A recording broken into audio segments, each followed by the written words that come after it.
first talk briefly to us about the legacy of Senator Feinstein. That's right. Senator Feinstein was almost certainly one of the most important female lawmakers over the last 3 decades.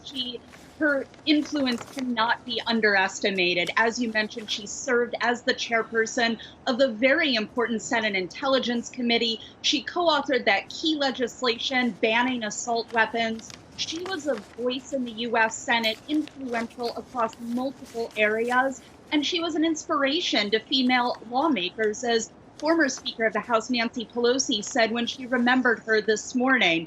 Really cannot be underestimated the impact that she had on the US Senate and on the US at large.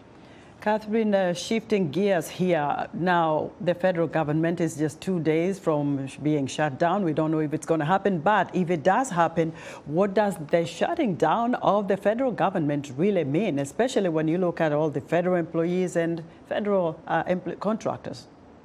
That's right. So what that means basically is that the US government shuts down except for the very most essential operations. So you're going to see national parks close. You're going to see visa and passport processing stop. You're going to see all of the administration policy that gets carried out in numerous little ways across federal agencies stop until US lawmakers can reach an agreement about funding priorities.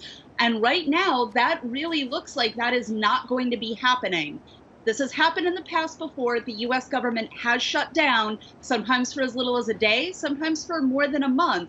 But when it does shut down, it really has an impact across the United States. How would you say the federal government shutting down and employees staying home, some of them, of course, working, essential workers have to be somewhere working. What would that mean really for other people? What are the implications for families and other businesses?